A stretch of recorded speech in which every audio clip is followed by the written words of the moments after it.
स्वर्ग नरक है इस धरती पे, नहीं गगन के देखो पार। अच्छा कर्म तो सुख देवे है, बुरा कर्म है दुख का सार। कर्मों का कानून बड़ा ही सख्त है, इसमें किसी प्रकार की रियायत नहीं होती। ऐसा भी नहीं है कि 2 बुरे कर्म कर लिए और 4 अच्छे, तो 2 बुरे और 2 अच्छे कर्म आपस में कट जाएंगे और बचेंगे आपके खाते में 2 अच्छे कर्म। ऐसा बिल्कुल नहीं होता, आपको दोनों बुरे कर्मों का फल भुगतना होगा, लेकिन साथ ही साथ 4 अच्छे कर्मों का फल भी मिलेगा।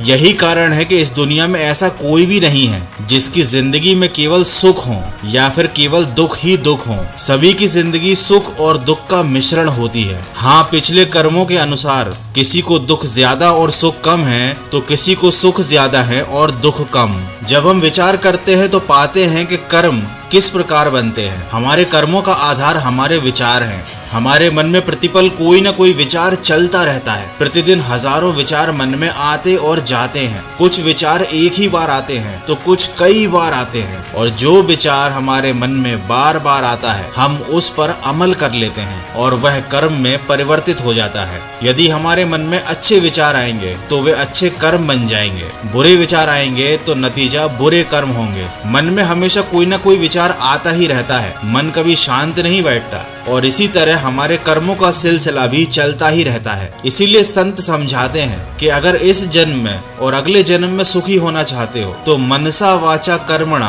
किसी का भी मन से, कर्म से और वचन से ना बुरा सोचो और ना बुरा करो। बहुत से लोग सोचते हैं कि मरने के बाद स्वर्ग मिलता है। अरे, मरने के बाद आपको जो भी मिलेगा उसका अभी आपके लिए क्या मोल। बहुत से लोग अपनी सारी जिंदगी स्वर्ग जाने की ख्वाहिश में और नरक से बचने की कोशिश में निकाल देते हैं, जबकि इसी धरती पर इसी जीवन में स्वर्ग और नरक दोनों मौजूद हैं। गोस्वामी तुलसीदास जी ने रामायण में इस बात का वर्णन किया है। उन्होंने कहा है कि ईश्वर ने इस धरती को कर्म प्रधान बनाया है। अगर आप अच्छे कर्म करेंगे तो यही धरती आपके लिए स्वर्ग बन जाएगी, और अगर आप गलत काम करेंगे तो यहाँ पर आपको नरक के समान फल भोगने को मिलेंगे। किसी ने क्या खूब कहा है कि स्वर्ग और नरक दोनों हमारे भीतर बसे हैं। कर्म के नियम को विधि का विधान या विधि का नियम भी कहा जाता है। हमारे जीवन में अगर हमारे मन पसंद या मनचाही बात हो जाए तो अच्छा है, लेकिन अगर ना हो तो और भी अच्छा है, क्योंकि हमें ये बात समझनी चाहिए कि ईश्वर हमारे लिए वही काम पूरा करते हैं जो हमारे लिए आगे चलकर सही होता है। इसीलिए तो अनुभवी लोगों ने एक बात कही है, स्वर्ग का सपना छोड़ दो,